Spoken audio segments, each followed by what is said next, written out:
Coming up on Toyota Sports Nights, it's revenge 2 years in the making, and boy, was it sweet. SU advancing to the second round, and we got you covered. Plus, here at the Dome, the women dominating Army as they lock up a chance to advance to their first Sweet 16. And fans, we know you're stoked, so we brought in Howard Trish to break it all down. Welcome to Toyota Sports Night.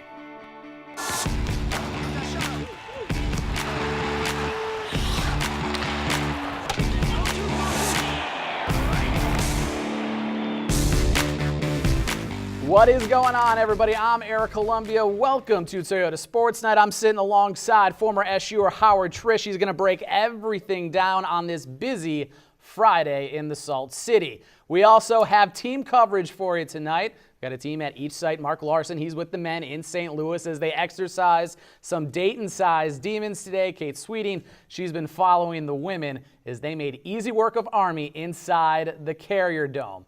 Now, it's a rematch 2 years in the making. Syracuse wants to take down Dayton. They couldn't hit anything from downtown 2 years ago. They couldn't rebound. That's two things they would fix today.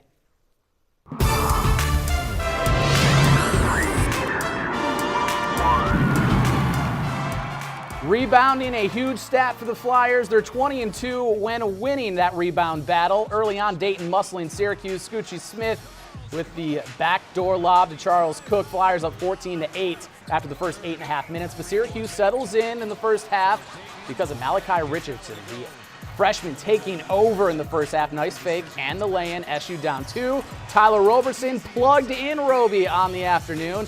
Off the feed from Benesier. Syracuse up 2 at the break. In the second half, all SU, the Orange, heating up from downtown. Silent G had 10. Trevor Cooney from distance, he had 13.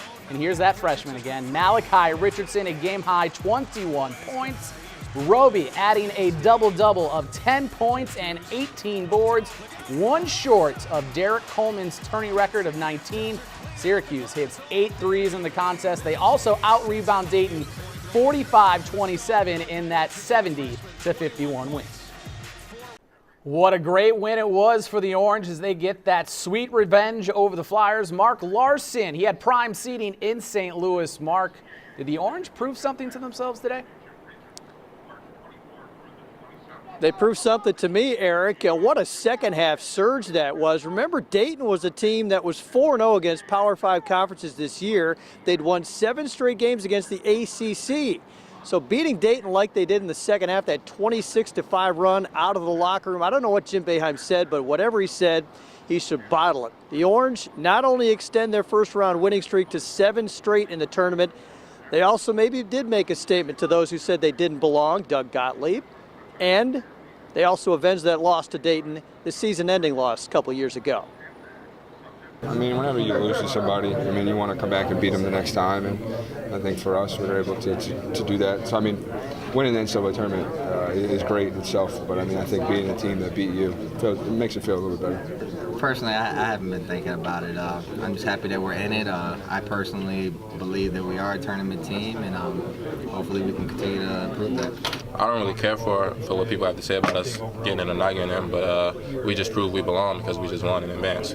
So we just proved everybody wrong. Whoever said we shouldn't be here. We just want everybody to know we belong here. We don't look at it as we're an underdog or whatever. We just think if we can play and play the way we are capable, that we can beat anybody. I mean, any win in the tournament is going to feel good.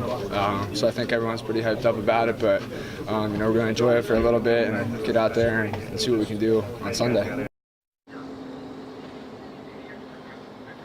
And, of course, on Sunday, Syracuse will be the favorite seed-wise after Michigan State went down and destroyed everybody's bracket in Game 2 here today. Should give the Orange, you would think, a decent chance to move into the Sweet 16 now for the 3rd time in the last 5 years if they can win what will be the 100th NCAA tournament game in program history. Eric, Howard, back to you.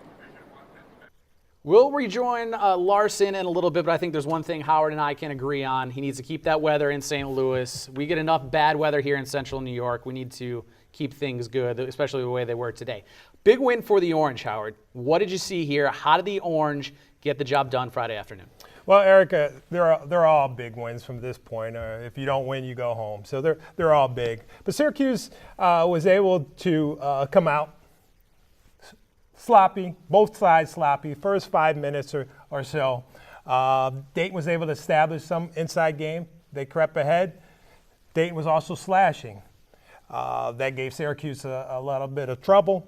About midway through the first half, Malachi was able to slash. That kind of opened it up for the outside. He was able to hit threes and accompanied by a couple of his players. So that brought us into halftime, which made it close. If it wasn't for Malachi, things would be a little bit different going into the second half. But the second half, what Syracuse did, it was unbelievable just coming out.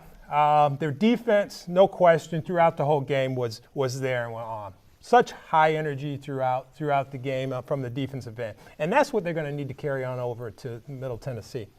The defense played such an important part where Dayton went 5 and 6 minutes without scoring. That's incredible. That's what you want throughout the game. And to go do 2 different spots where they were 5 and 6 minutes without scoring, it just shows volumes to how Syracuse played from a defensive end. And that's what wins games. When you have that kind of effort and those kind of results from the second half, when the first half when you didn't quite produce, is that Boeheim influenced, or is that maybe the nerves and rust maybe coming off a little bit?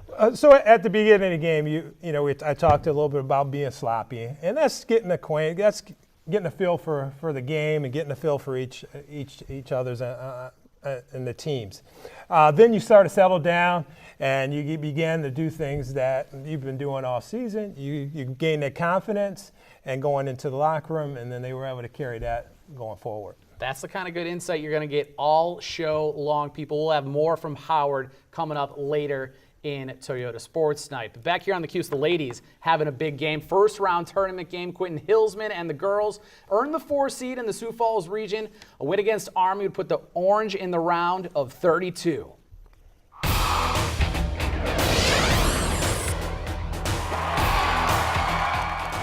The Black Knights have only lost twice this season. Brianna Day and the Orange off to a hot start against those Black Knights. First quarter, Alexis Peterson driving, getting the hoop and the harm. Orange all over Army early. A minute later, Peterson, she misses, but Brittany Sykes gets the board. Petey from downtown again, nailing it. Game high 24 points for her. SU up 23-4 after the first quarter. And they're not letting up in the second half. Sykes, this foul, not going to stop her. She finishes with 13 points, 2 blocks, 2 steals. Syracuse, they led by as many as 30 points in this one. They hold on to win 73-56. They'll take on Albany in the round of 32 on Sunday. Kate Sweeting, she was at the Dome for this domination. And Kate, was this Syracuse or was this UConn playing at the Dome? Because sometimes it looked like they were as good as the Huskies today. Yeah, certainly a dominant performance today. After, in the post-game press conference, the Army head coach Dave McGarity came in. He described the defense as overwhelming and relentless. And I can tell you that's exactly what they were going for. Coming into this matchup, they wanted to contain Kelsey Minato, the mid-major player of the year. They did that. They held her scoreless in the first half. They also wanted to have a dominant performance on the defensive side of the ball. They forced 23 turnovers, and that big defense played a big role, in this huge win in the first round. We try to keep a lot of pressure on her.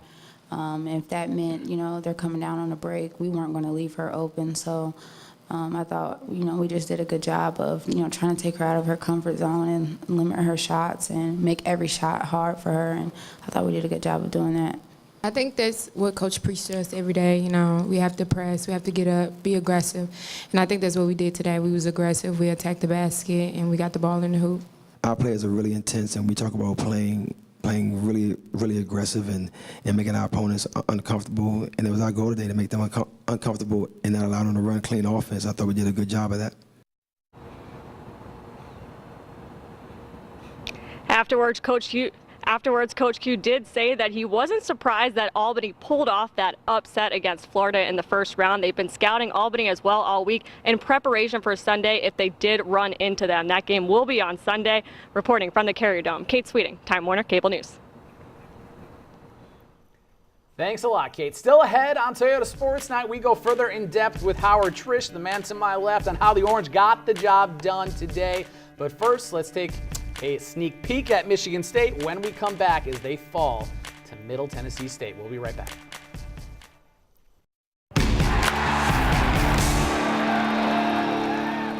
And welcome back to Sports Night, everybody. Today, a very solid day for Syracuse. Tyler Roberson helped the men dunk over Dayton. The ladies, they defended their home turf against the Army Black Knights. Looking ahead to the next round, Jim Boeheim's boys taking on the winner of Michigan State and Middle Tennessee. A reporter asking Boeheim about the Spartans, but I'm not sure the Blue Raiders appreciated that because they take a 6-point lead to the half. Reggie Upshaw, a team-high 21 points, including that triple. Sparty cuts the gap to 4, but Middle Tennessee keeping attacking. You got off the scrum. Corinne Buford dunking it home. 2 minutes later, Darnell Harris, he's connecting from downtown. The 15-seeded Blue Raiders making 11 trays on the afternoon. They get the 15-2 upset. They stun Michigan State 90-81. To the women's game, this was the pre-main event in the Cuse. Albany with a heck of a comeback against Florida. The men's brackets always has a 12-5 upset. Amani Tate hoping the Great Danes get one of those. 28 points for her, but Albany down 9 with 7 minutes left. They cut it to 3. 2.5 to play. Aaron Coughlin swipes the ball away. Nice little run down there, and they make this a 1-point game. The Great Danes, they take a lead less than a minute later. Heather Forster, the easy hoop after some great passing. We have ourselves an upset, people. Albany tops Florida 61-59 in the Dome. That should set up a great game Sunday for the women. We are not done here on Toyota Sports Night. When we come back, we'll bring back Howard and we'll break down today's big win in St. Louis. But first, here's a look at your weather.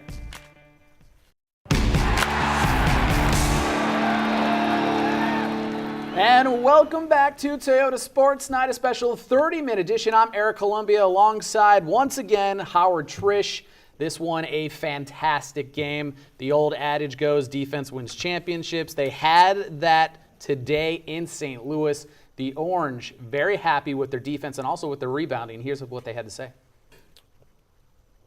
I mean, I think our defense has been right there. I mean, we've just been a couple stops away, and I think today we were able to really execute on defense. We were able to take away their first option, their second option, and then after that we were able to keep people in front and I mean, end it with rebounds. I really try to go out and play hard. I feel like when that happens, that's when like rebounding comes, and that's what I really just put my main focus to, and good things come from there. The thing we did well in those situations, we came in and got the ball off the backboards. We struggled a little bit this year rebounding against everybody. It's not just, one or two teams. We struggled rebounding the ball, and that was really the difference in the game, to be able to get this, not let them get second chance opportunities.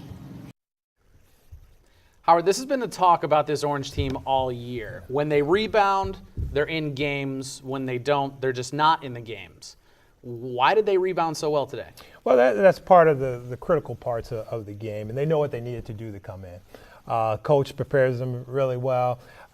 They just have to execute. And we saw a little bit through the course of the year with Tyler not stepping up.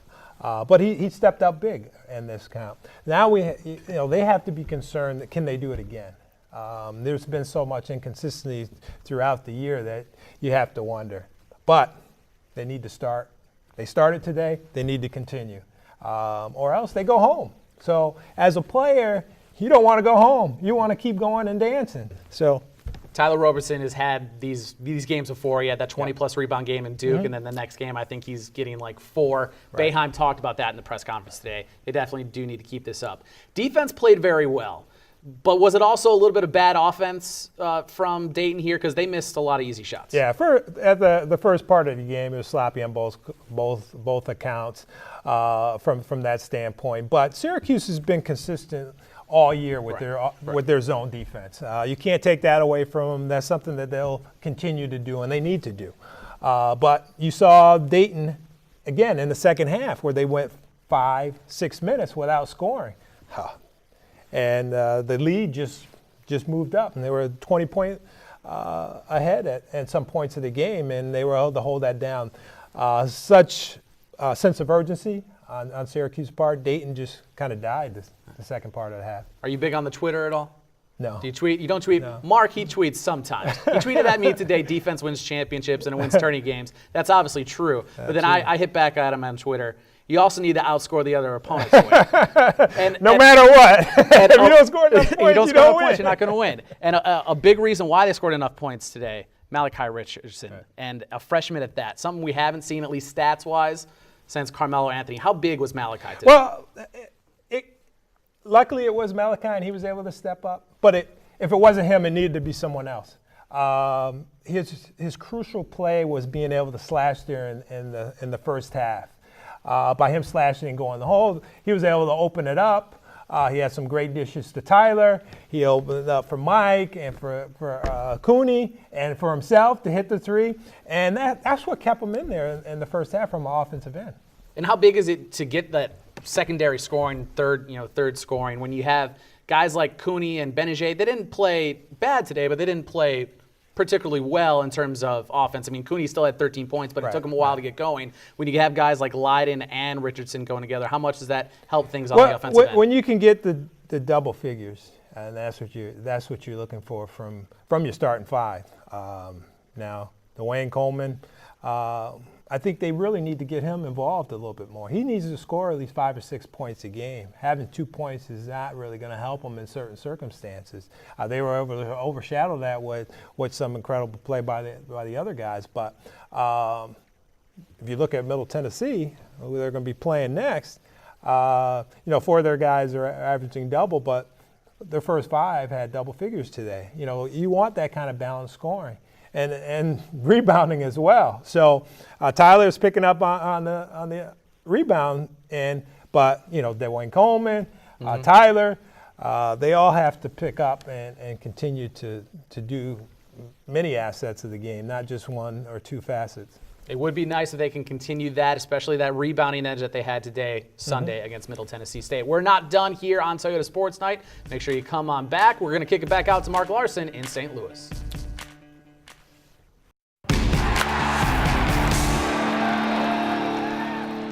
And welcome back to the special 30-minute edition of Toyota Sports Night. Now, after today's big win, the Orange get a few more days in St. Louis. That means so does Mark Larson. Mark, Middle Tennessee State up next. They shocked Michigan State. The Orange now going from the dogs to the favorites. Yeah, kind of strange, Eric, and not a lot of Cuse fans out here, and everybody loves an underdog, so the crowd is going to be cheering for the Blue Raiders here on Sunday. But yeah, after going one and done in Washington, where the weather was great, by the way, the Orange have earned a longer stay here in the Lou with that big win. 50th win in tournament play in Jim Boeheim's career. He's now 6th all time. It also clinched his 32nd 20-win season. Now one of the biggest things the Orange are going to have to battle is overconfidence with that 15 seed up next in the second round Sunday. We'll watch some games, just to keep our mind on the tournament, and practice tomorrow. We'll get after it, just try to get better, and then by game day, just be prepared and be ready to come out and be loose. Confidence-wise, we're good, but we want to keep going. We know we can't get too high, we can't be too low, no matter whether we win or lose. I mean, to be in the NCAA tournament itself is awesome, and then to win on top of that is great. And it feels good. We just got to keep moving on and keep moving forward. All right, it is the first win for Syracuse in almost 3 weeks. Hard to believe, since they beat NC State at the Carrier Dome back in late February. Also the first must-win they've won in a while. They've had so many down the stretch that they weren't able to win. So be able to savor this one for just a little bit longer and then get ready for the Blue Raiders and a trip to the Sweet 16 here Sunday afternoon. Eric, back to you. All right, Mark, make sure you take care of that dry cleaning. I'm sure Time Warner will take care of the bill. All right, a big win. We've talked about it, ad nauseum tonight, but it really just was a big win. Your final thoughts on Syracuse getting the job done in St. Louis? Well, I think the bubble played a big part of this. Syracuse was able to come in with a chip on their shoulder. Myself, I thought they would have been a 9 seed. I didn't think they were on a bubble at all. So going in, if they can maintain that chip, and they were able to today, they came out playing from the start with such high energy, and that's what keeps you continuing to go forward. If they can maintain that energy, maintain from a rebounding standpoint going into the next game, because they're going to be matching three-pointers. Both teams, Middle Tennessee and Syracuse, they're going to be loading the three. Boy, it's going to be raining threes next game. That will be the question. We'll see if they can actually match that high energy from Middle Tennessee State, because when they get those underdogs in, they have nothing but energy. Sports Night poll time before we let you go. We wanted to know after this weekend, what's your bracket going to be? I think after this Michigan State loss, a lot of people checking busted. I know that's one of my Final Four teams gone. My vote on our website will get you those results later on this weekend. That's going to do it for Toyota Sports Night, the special 30-minute edition for the former SUer Howard Trish. I'm Eric Columbia, also from Mark Larson and Kate Sweeting. Thanks for watching, and we'll see you again tomorrow.